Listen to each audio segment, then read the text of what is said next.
Hi guys, this is Christopher Hoff, Director of Technology for Open Door Mission.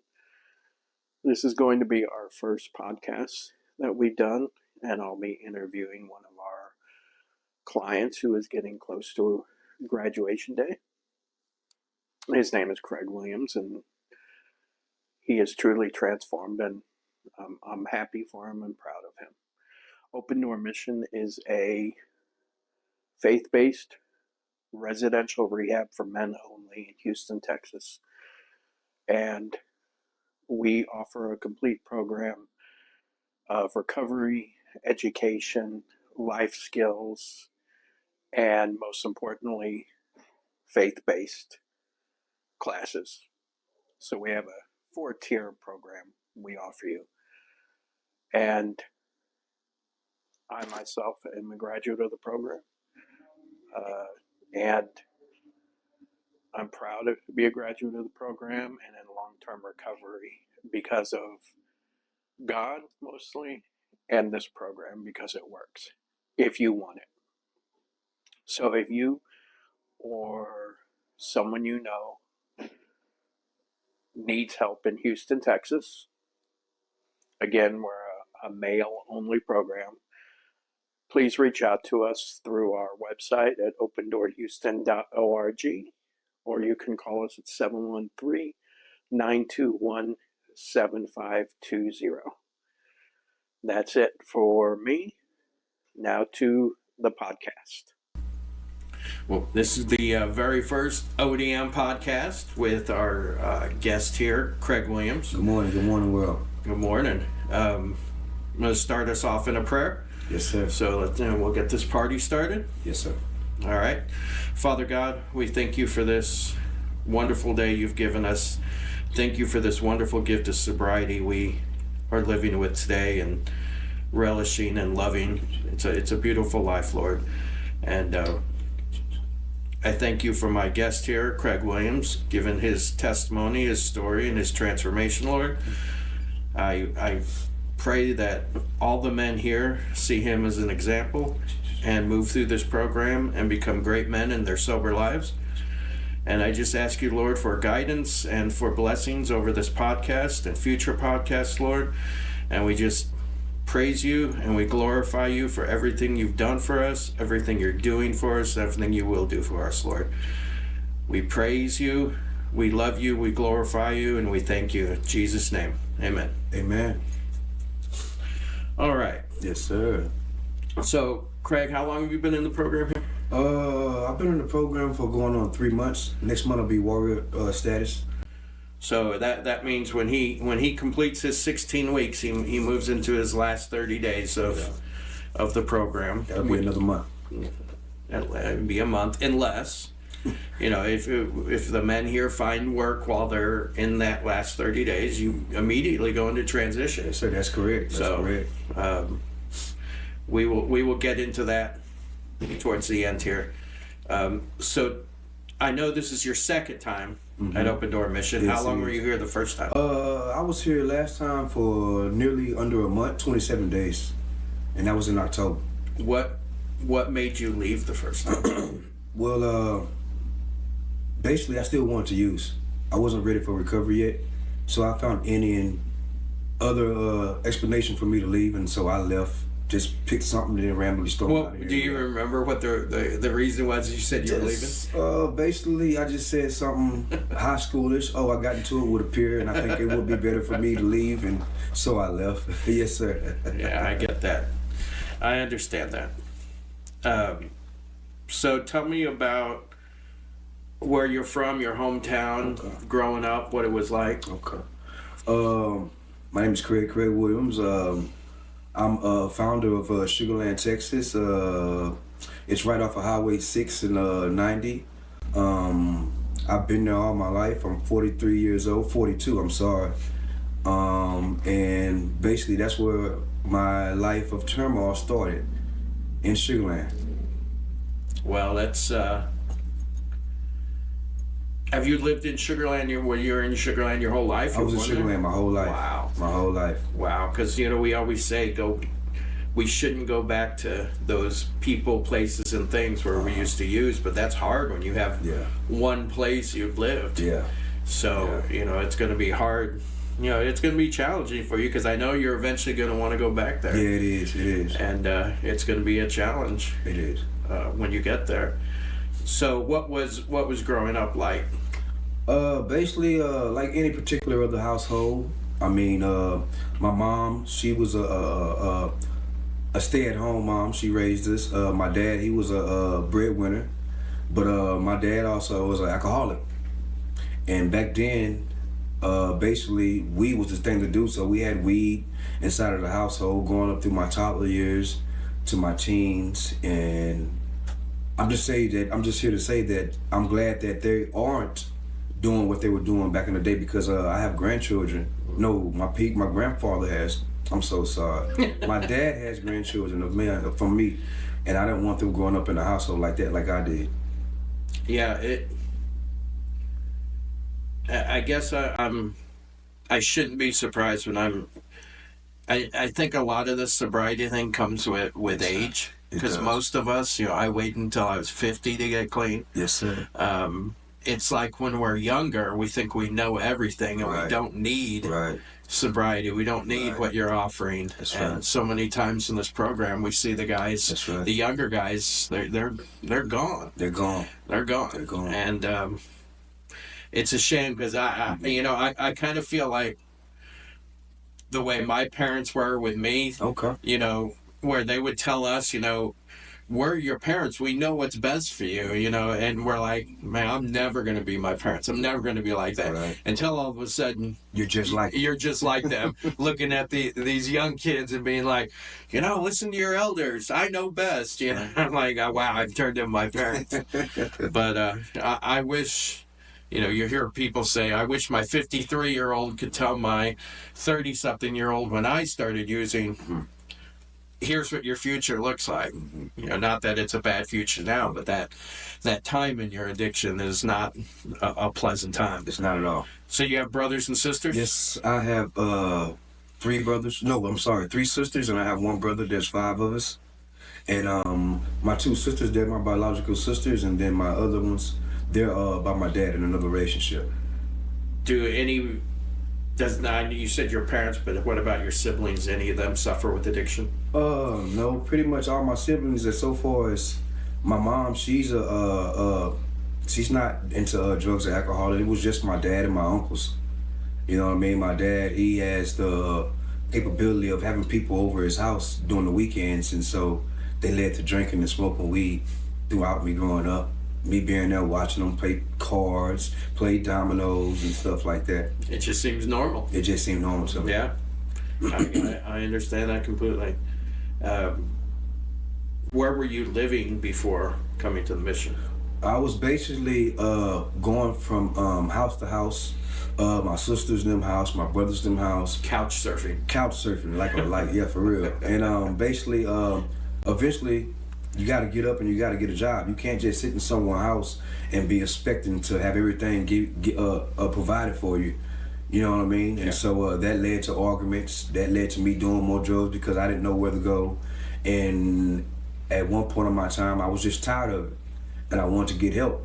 So I had looked up a faith-based program called Open Door Mission, and I was headed my way toward it. And here you are. And here I am. Yes, I am. What was your most used drug of choice, you think? Let me see. I know a lot of us, we just did whatever drug we could get our hands on. All of them. But we all had a preference. If it was a mind-altering substance, all of them. But preference, I would say weed.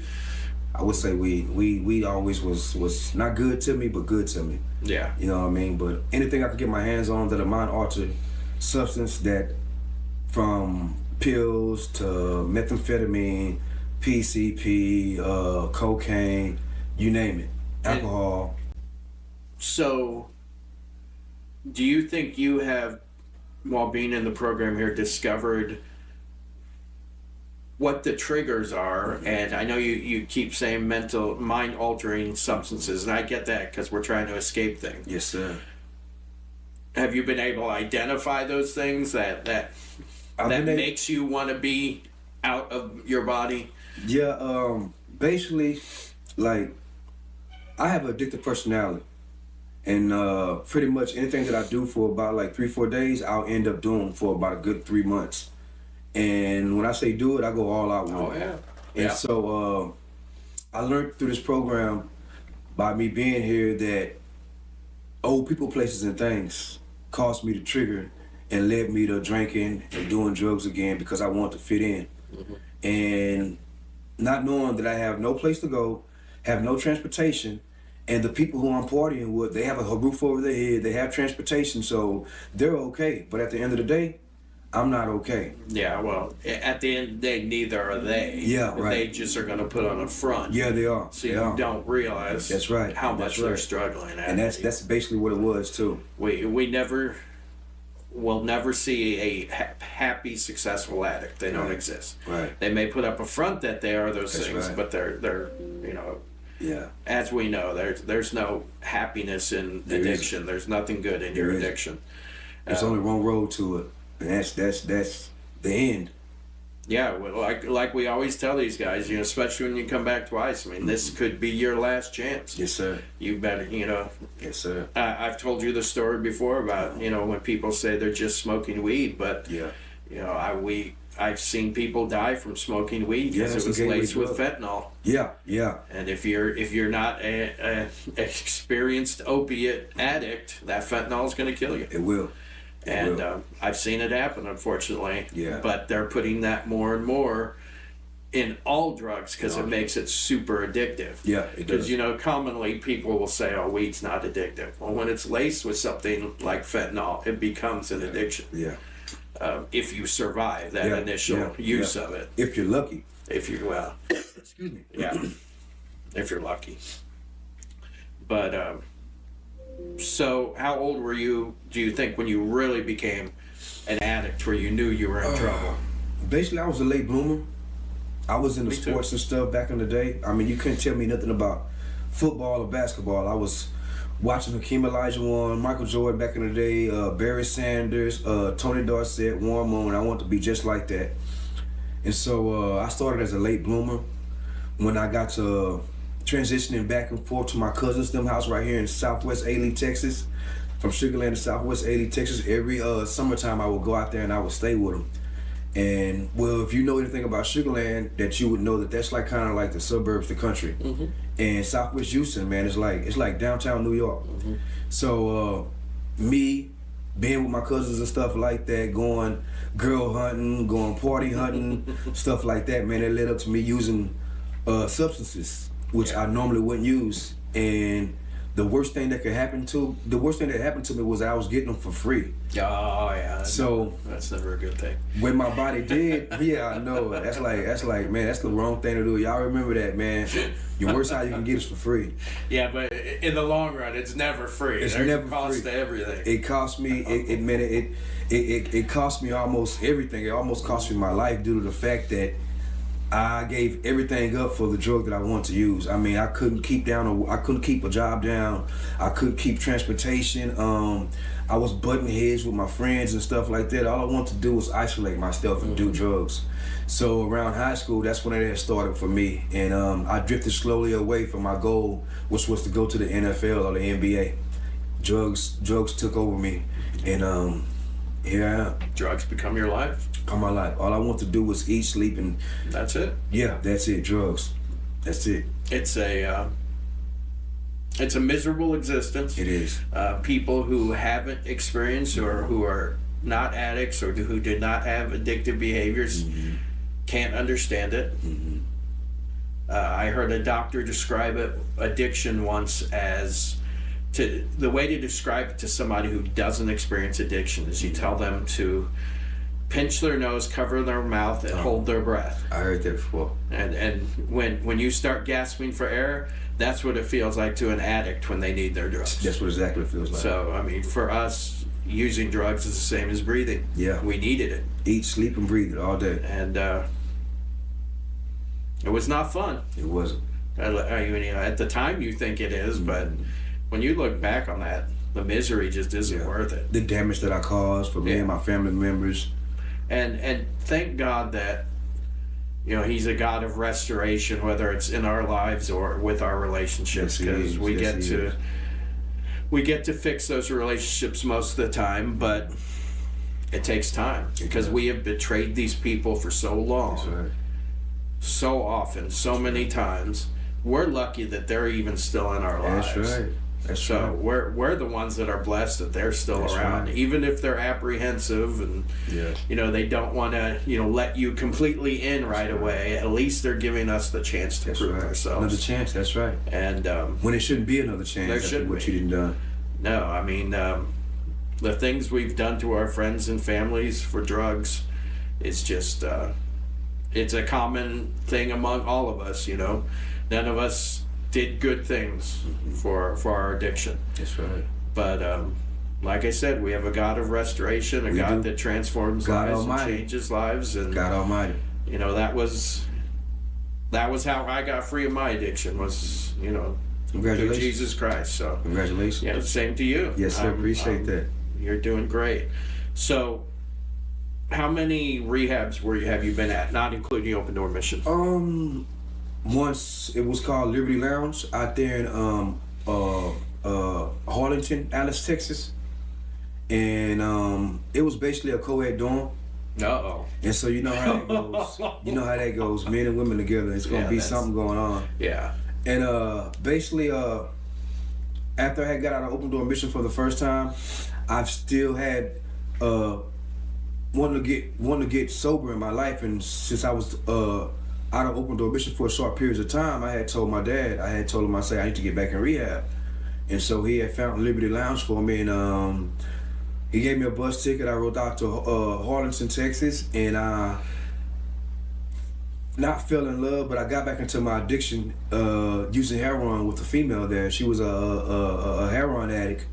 And so, you try to fit in and you try to communicate with the women there, you know what I mean? And that was the drug of choice that she chose. And so, I knew a dude there. He was from San Antonio, and basically, and believe this is happening, he was going from sobriety house selling heroin, because when you're in a house like that, people, they save up their money, they get their weight up, they looking good, they're feeling good. And so she found out that I had knew this dude who had the drugs at that time, and so she manipulated me with sex and of course doing my chores, which you have to do when I was at Liberty Lounge, like wash dishes, vacuum. And so she did all that, and I found myself doing heroin with her, and I OD'd. After about 2 weeks of doing heroin, I had OD'd, and I was in the Palms hospital out there in Harlington, Texas. And I called my dad, and my dad was like, well, I'm gonna get you a bus ticket to come right back home. And so I came right back home, and I stayed like 4 days in the house with him, and smoking weed with him. He think that's not a problem, but really it is. Yeah. And basically, I wanted to get back in Open Door Mission because that was the first house of recovery that I went to. And so I did just that. I came up here, I spoke to Mr. William Hudson. He didn't let me in though, because I was under the influence of heroin, and I was a liability to the program. You know what I mean? They're real strict about their people here. They treat us with warm and care and respect, and they felt like that I was going to be a problem coming in under addiction. They didn't want to have that liability, me getting into it with someone. So the problem we have with that is when it comes to alcohol or opiate or heroin withdrawal, it's extreme. It's painful. It can be life-threatening, and we don't have the medical staff to monitor that. So that's the reason for that. And that was exactly the reason. So basically, I waited like a day or two, and I checked myself in a tech center. It's a mental health crisis center in Richmond, Rosenberg. And little did I know that Mr. Hudson, Mr. Chris Merritt, they were calling for me. Mr. Richard McKenzie was calling for me, saying that they have a open bed for me. Can I get down here at 8 o'clock in the morning? And so after I had told the counselors and stuff at Tech Center that I have a recovery place to go to, and they asked me who it was, and I said Open Door Mission. They provided a job for me. They provided transportation for me to come back and to admit myself, and I've been here ever since. So how long were you at that other recovery house? I was at Liberty Lounge going on 2 weeks, and for at least 9 days I was under the influence of heroin. dealing with that female. So let that be a sign to people out there that just because it says sober living, just because it says recovery, it doesn't necessarily mean that. It doesn't necessarily mean especially in the sober living facilities when you are basically supervising yourself. Yeah.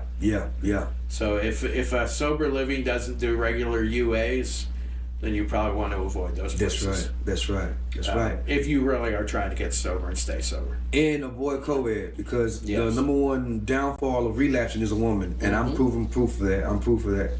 Well, sex can be an addiction just like anything else. And it can be just as dangerous. It is. It can be life altering. Not life ending, but it can be life altering. How many kids do you have? I have 5. I have 5 kids and 5 baby mamas, so you know how that goes, man. And through this program, it taught me to be sociable again. Like, I wasn't very sociable because I've done some time incarcerated, and so I always thought that people had owed me things. You know what I mean? So I pretty much walked around just minding my own business and stuff like that, and I wasn't getting anything up out of it. That was my first time around. My second time around, like, something had hit me, you know what I mean? Like, something, and people were telling me, hey man, smile more, man. You have a beautiful smile, man. Part of being in recovery is relapsing. You know what I'm saying? We're happy to have you back. Open Door Mission opened their hands to me again and looked at me like I never left. They didn't tell me or bark down on me or put me down or anything. Anything that I needed, they helped me with. And I haven't got my. When I was in high school, I didn't finish my high school and get my diploma. And now through Open Door Mission, they are gradually getting me to where I'm doing a GED class, which I'll be taking my GED class at University of Houston pretty soon, and when I meet the requirements. And what led to that, me getting my GED, is a program that they have called Aztec. It's a placement program, and once you finish Aztec, it depends on what level you are. They send you to North Star, which gets you ready for your GED. Well, I finished North Star like 2 weeks ago, and that was a big sign of relief and weight up off my shoulders to get my education. It is, man. One thing I can say, man, like, this program's not like any other program. They treat you like family here, and if there's anything that they can help you with, jobs, they give you clothes, they give you 3 hot meals, they give you a place to stay. It isn't co-ed.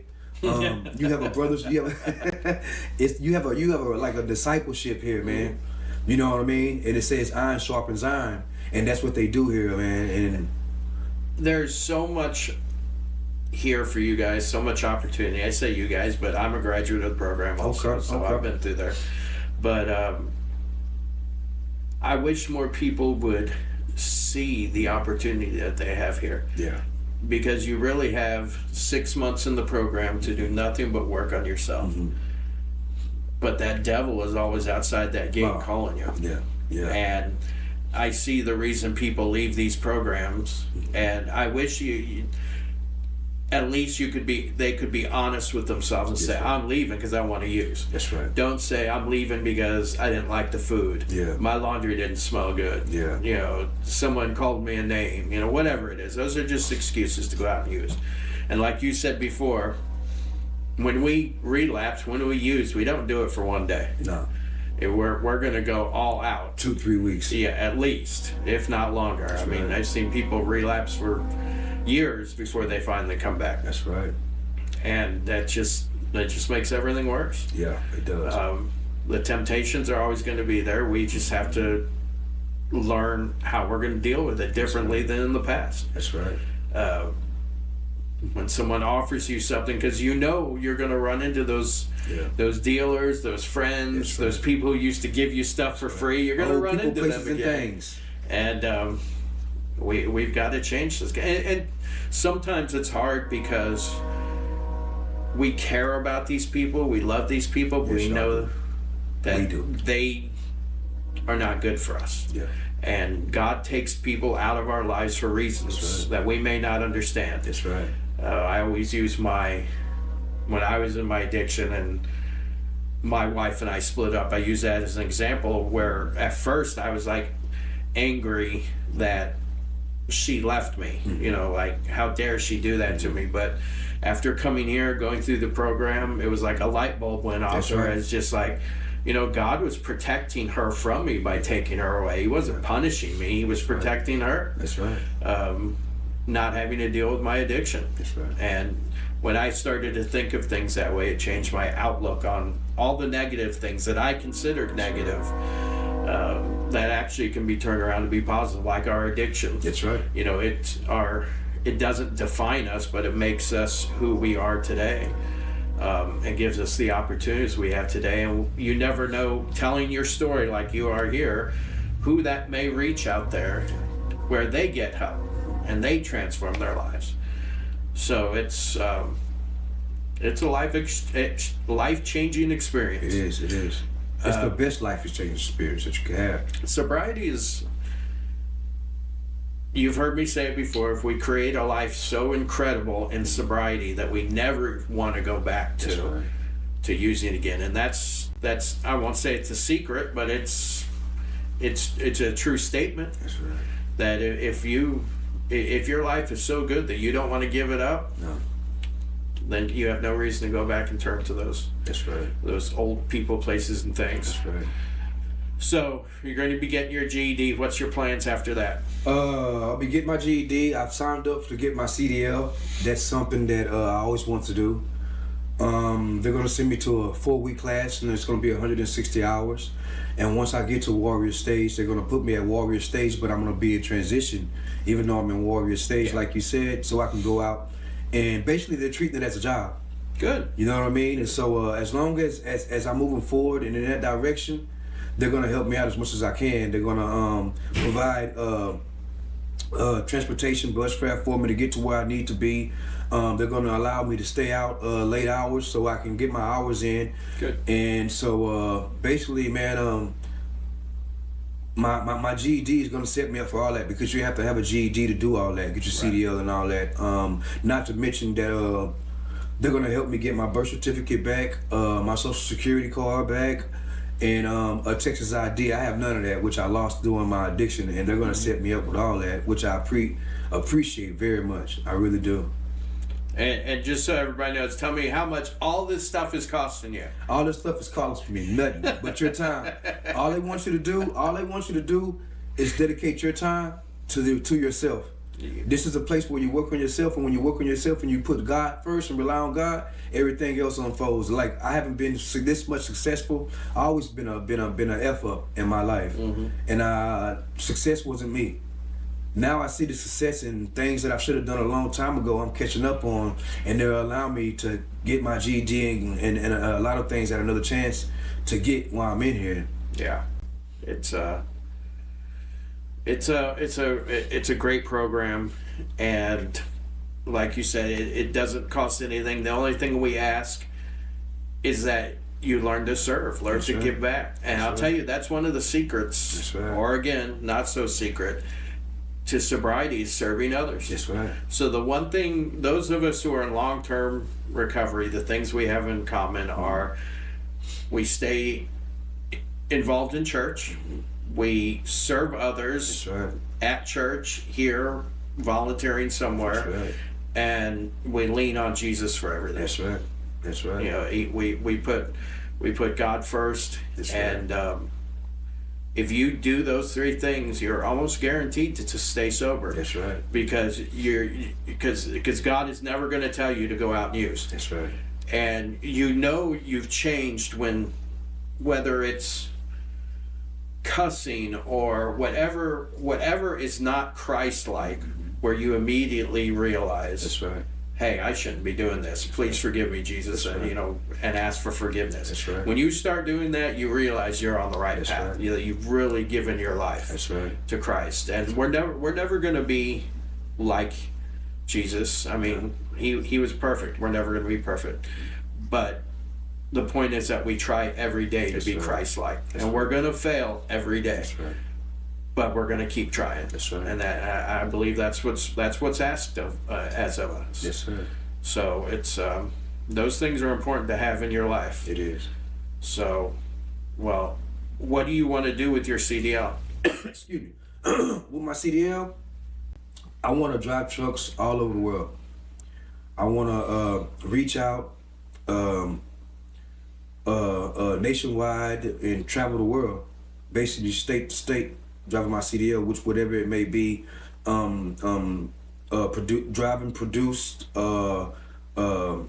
You want to own your truck sometime? Well, that's what I'm gonna be doing. You better have a giant Jesus painted on Right, the side of it. you know what, for real, straight up, and I'm gonna put him as a pilot. You know what I mean? I'm gonna be the co-pilot. But yeah, I just want to travel around the world, man, and sightsee, man. Do something other than just stand where I'm at and get paid for it while I'm at it. Yeah. But during that whole process, I'm gonna put Open Door Mission first and not forget what got me here. You know what I mean? Like, this 5 months could change your life. Yeah. It's already been changing my life the 3 months that I've been here. I've got back my relationships stored with my grandmother, with my aunts, with my sisters, which were all destroyed before I came in here. Yeah. They're actually coming this March the 1st.